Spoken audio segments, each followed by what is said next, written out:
মাননীয় মুখ্যমন্ত্ৰী ডাঙৰীয়াক ধন্যবাদ জনাব বিচাৰিম। কাৰণ সেইজন ব্যক্তি, যিজন মানুহ আমি সদায় ডাইনেমিক বুলি ভাবিছোঁ আৰু সদায় তেওঁ যি কথা কয় সেই কথা ৰাখে, তাৰ আজি উচিত এটা প্ৰমাণ। কাৰণ তেওঁৰ আজি সদিচ্ছা আছিল চাহ শ্ৰমিকৰ প্ৰতি আৰু বিভিন্ন তেওঁ চাহ জনগোষ্ঠীৰ প্ৰতি সেই হেৰিটো নাছিল। আৰু প্ৰথমবাৰৰ বাবে মুখ্যমন্ত্ৰীগৰাকী যোৱা যি মোৰ বিধানজনীৰ মানে পইচা বিতৰণৰ অনুষ্ঠানত তেওঁ ঘোষণা কৰিছিলে যে আমি চাহ শ্ৰমিকৰ লাইনত বসবাস কৰি থকা মানুহৰ আমি ভত্তা দিয়াৰ ব্যৱস্থা কৰিম।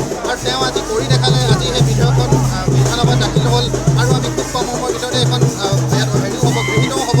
আৰু চাহ শ্ৰমিক ৰাইজৰ যি সপোন কৃষকত পৰিণত হ'ব, যিটো নেকি চাহ শ্ৰমিক ৰাইজে মানে যুগ যুগ ধৰি কাম কৰি বসবাস কৰি থাকিবৰ বাবেই কাম কৰি থকা এটা হেৰি হৈছিলে, যিখিনি আজিৰ ডেটত সেই ল'ৰা ছোৱালীখিনি আজি ওলাই যায় গৈ এটা নতুন চিন্তাৰে আগবাঢ়ি যাব পৰা এটা ব্যৱস্থা হ'ব। আৰু আজিৰ এই সিদ্ধান্ত মই ভাবোঁ যি জনজাতিকৰণৰ কাৰণেও এতিয়া বহুত আন্দোলন চলি আছিলে, বহুতখিনি চৰ্চা চলি আছে, ই এক খুঁটি হিচাপে ৰ'ব যাতে যেতিয়া ভূমি পট্টা পাব তেতিয়া জনজাতিকৰণৰ কাৰণেও এটা এখোজ আগুৱাই গৈছে বুলি চাহ জনগোষ্ঠীৰ ৰাইজৰ বাবে এটা দিন হিচাপে ৰৈ পৰিছে। সেয়া আজিৰ দিনৰ